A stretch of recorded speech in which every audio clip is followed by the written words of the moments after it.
So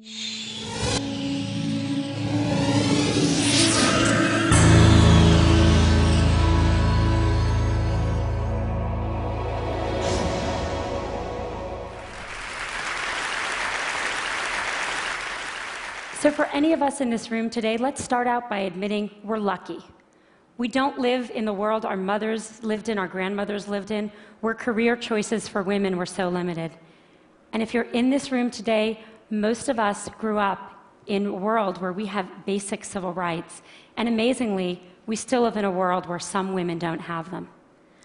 But all that aside, we still have a problem, and it's a real problem. And the problem is this: women are not making it to the top of any profession anywhere in the world. The numbers tell the story quite clearly. 190 heads of state, 9 are women. Of all the people in parliament in the world, 13% are women. In the corporate sector, women at the top, C-level jobs, board seats, tops out at 15, 16%. The numbers have not moved since 2002 and are going in the wrong direction. And even in the nonprofit world, a world we sometimes think of as being led by more women, women at the top, 20%. We also have another problem, which is that women face harder choices between professional success and personal fulfillment. A recent study in the US showed that of senior managers, of married senior managers, 2/3 of the married men had children, and only 1/3 of the married women had children. A couple of years ago, I was in New York, and I was pitching a deal, and I was in one of those fancy New York private equity offices you can picture, and I'm in the meeting. It's about a 3-hour meeting, and 2 hours in, there's kind of needs to be that bio break, and everyone stands up, and the partner running the meeting starts looking really embarrassed. And I realize he doesn't know where the women's room is in his office. So I start looking around for moving boxes, figuring they just moved in, but I don't see any. And so I said, "So did you just move into this office?" And he said, "No, we've been here about a year." And I said, "Are you telling me that I'm the only woman to have pitched a deal in this office in a year?" And he looked at me and he said, "Yeah, or maybe you're the only one who had to go to the bathroom." So the question is, how are we going to fix this? How do we change these numbers at the top? How do we make this different? I want to start out by saying I talk about this, about keeping women in the workforce, because I really think that's the answer. In the high-income part of our workforce, in the people who end up at the top Fortune 500 CEO jobs or the equivalent in other industries, the problem, I am convinced, is that women are dropping out. Now, people talk about this a lot, and they talk about things like flex time and mentoring and programs companies should have to train women. I want to talk about none of that today, even though that's all really important. Today, I want to focus on what we can do as individuals. What are the messages we need to tell ourselves? What are the messages we tell the women that work with and for us? What are the messages we tell our daughters? Now, at the outset, I want to be very clear that this speech comes with no judgments. I don't have the right answer. I don't even have it for myself. I left San Francisco, where I live, on Monday, and I was getting on the plane for this conference, and my daughter, who's 3, when I dropped her off at preschool, did that whole hugging the leg, crying, "Mommy, don't get on the plane" thing. This is hard. I feel guilty sometimes. I know no women, whether they're at home or whether they're in the workforce, that don't feel that sometimes. So I'm not saying that staying in the workforce is the right thing for everyone. My talk today is about what the messages are if you do want to stay in the workforce. And I think there are 3. 1, sit at the table. 2, make your partner a real partner. And 3, look at that, don't leave before you leave. Number 1, sit at the table. Just a couple weeks ago at Facebook, we hosted a very senior government official, and he came in to meet with senior execs from around Silicon Valley.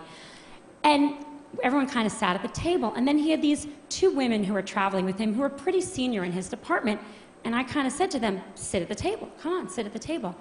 And they sat on the side of the room. When I was in college, my senior year, I took a course called European Intellectual History. Don't you love that kind of thing from college? Wish I could do that now. And I took it with my roommate, Carrie, who was then a brilliant literary student and went on to be a brilliant literary scholar. and my brother, smart guy, but a water polo playing pre-med who was a sophomore. The three of us take this class together. And then Carrie reads all the books in the original Greek and Latin, goes to all the lectures. I read all the books in English and go to most of the lectures. My brother is kind of busy. He reads one book of 12 and goes to a couple of lectures, marches himself up to our room a couple days before the exam to get himself tutored. The three of us go to the exam together, and we sit down, and we study, sit there for 3 hours in our little blue notebooks. Yes, I'm that old. And we walk out, and we look at each other, and we say, how'd you do? And Carrie says, boy, I feel like I didn't really draw out the main point on the Hegelian dialectic. And I say, God, I really wish I had really connected John Locke's theory of property, the philosophers that follow. And my brother says, I got the top grade in the class. You got the top grade in the class? You don't know anything. The problem with these stories is that they show what the data shows. Women systematically underestimate their own abilities. If you test men and women and you ask them questions on totally objective criteria like GPAs, men get it wrong slightly high and women get it wrong slightly low.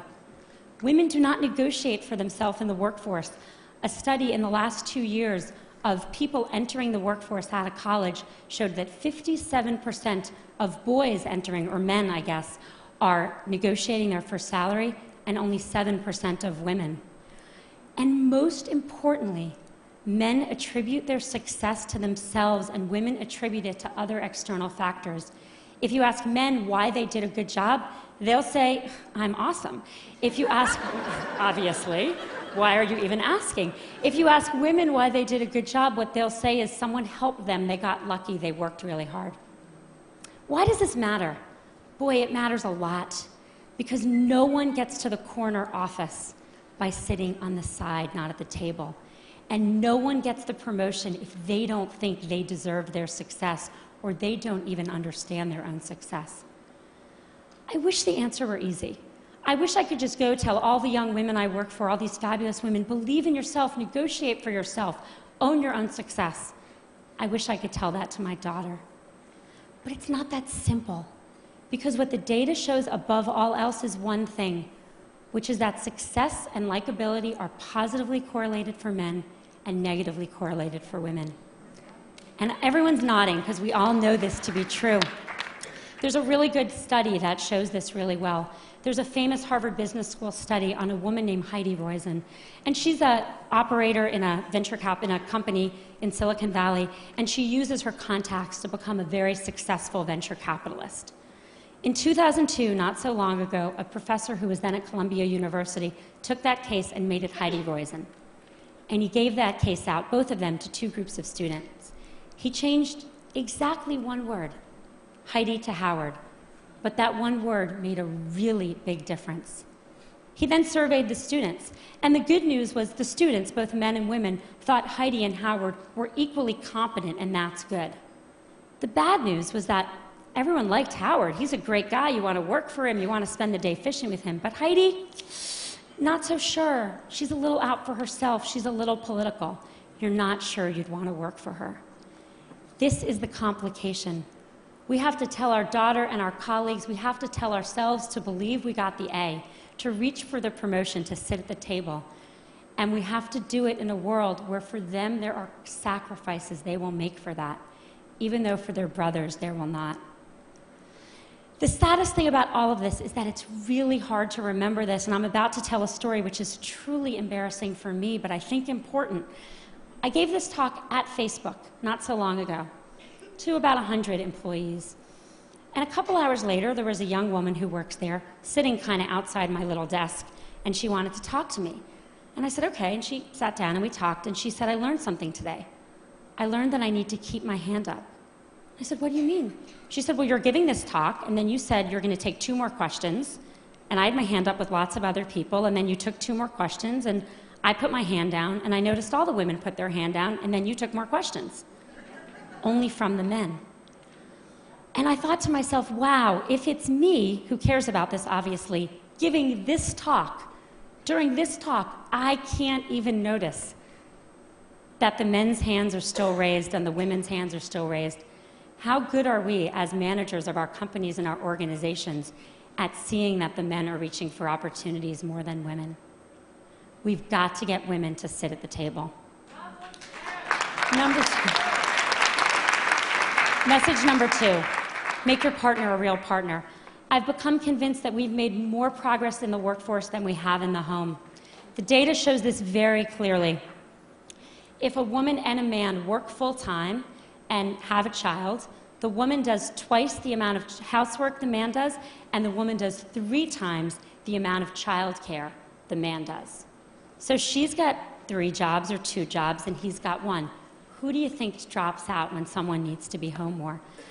The causes of this are really complicated, and I don't have time to go into them, and I don't think Sunday football watching and general laziness is the cause. I think the cause is more complicated. I think as a society, we put more pressure on our boys to succeed than we do on our girls. I know men that stay home and work in the home to support wives with careers, and it's hard. When I go to the mommy and me stuff and I see the father there, I notice that the other mommies don't play with him. And that's a problem, because we have to make it as important a job, because it's the hardest job in the world, to work inside the home for people of both genders, if we're going to even things out and let women stay in the workforce. Studies show that households with equal earning and equal responsibility also have half the divorce rate. And if that wasn't good enough motivation for everyone out there, they also have more, how shall I say this on this stage? They know each other more in the biblical sense as well. Message number 3, don't leave before you leave. I think there's a really deep irony to the fact that actions women are taking, and I see this all the time, with the objective of staying in the workforce actually lead to their eventually leaving. Here's what happens. We're all busy. Everyone's busy. A woman's busy. And she starts thinking about having a child. And from the moment she starts thinking about having a child, she starts thinking about making room for that child. How am I going to fit this into everything else I'm doing? And literally from that moment, she doesn't raise her hand anymore. She doesn't look for a promotion. She doesn't take on the new project. She doesn't say, me, I want to do that. She starts leaning back. The problem is that, let's say she got pregnant that day, 9 months of pregnancy, 3 months of maternity leave, 6 months to catch your breath. Fast forward 2 years, more often, and as I've seen it, women start thinking about this way earlier. When they get engaged, when they get married, when they start thinking about trying to have a child, which can take a long time. One woman came to see me about this, and I kind of looked at her. She looked a little young, and I said, so are you and your husband thinking about having a baby? And she said, oh, no, I'm not married. She didn't even have a boyfriend. I said, you're thinking about this just way too early. But the point is that what happens once you start kind of quietly leaning back?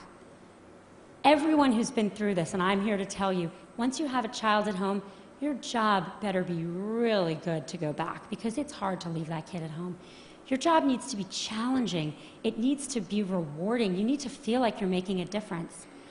And if 2 years ago, you didn't take a promotion and some guy next to you did, if 3 years ago you stopped looking for new opportunities, you're going to be bored, because you should have kept your foot on the gas pedal.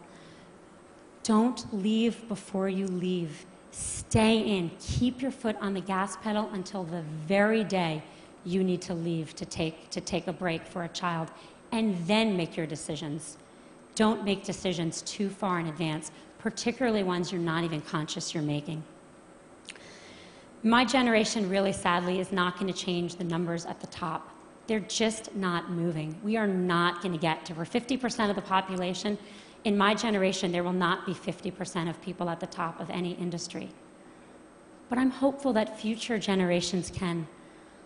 I think a world that was run where half of our countries and half of our companies were run by women would be a better world. And it's not just because people would know where the women's bathrooms are, even though that would be very helpful. I think it would be a better world. I have 2 children. I have a 5-year-old son and a 2-year-old daughter. I want my son to have a choice to contribute fully in the workforce or at home, and I want my daughter to have the choice to not just succeed, but to be liked for her accomplishments. Thank you.